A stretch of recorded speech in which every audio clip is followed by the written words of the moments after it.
आपकी क्लास में मैं शिक्षकगण जितने बैठे खड़े हैं उनको बताऊं कि आपकी क्लास में बहुत सारे बच्चे बहुत तरह की हरकतें करते हैं।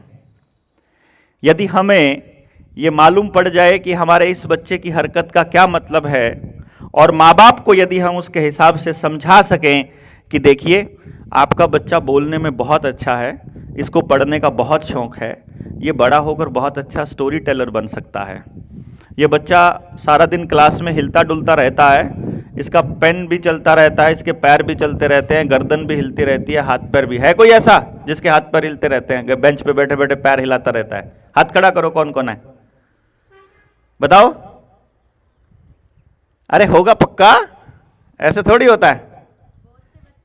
हाँ पता है मुझे, अपने हाथ, उनको लग रहा है कि शायद ये गलत बात होगी, क्योंकि क्लास टीचर आपको रोक देती है ना कि भाई आप कि वो जो बच्चा ऐसा करता है उसको चुप करो, आराम से बैठो, सीधा होके बैठो, ऐसा करके टोक देते हैं ना, इसीलिए आपको लग रहा है कि शायद ये गलत बात होगी। गलत नहीं होता है, मैं सिर्फ ये बताने की कोशिश कर रहा हूं कि जिसके हाथ पैर इस एंगल से बढ़ते हैं, टीचर्स को बस इतना सा बताना है कि बेटा अगर कोई चीज याद करनी है तो चलते चलते किया करो।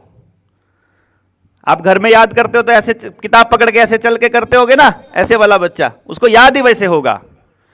उस बच्चे के अंदर पूरे चांसेस हैं कि वो एक बहुत अच्छा स्पोर्ट्स पर्सन हो।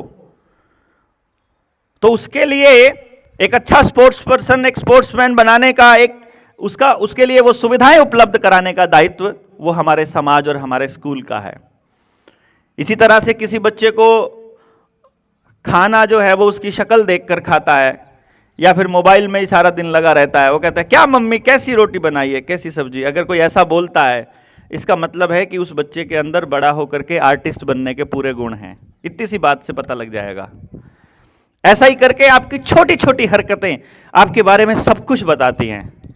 तो हम माँ बाप का और टीचर्स का यह दायित्व है कि हम उन चीज़ों को सीखें, उन चीज़ों को समझें और फिर आपके लिए वो माहौल तैयार करें जिसमें आप अपना बेस्ट वर्जन निकल करके आओ, यानी जो आप हो वही निकल करके आओ।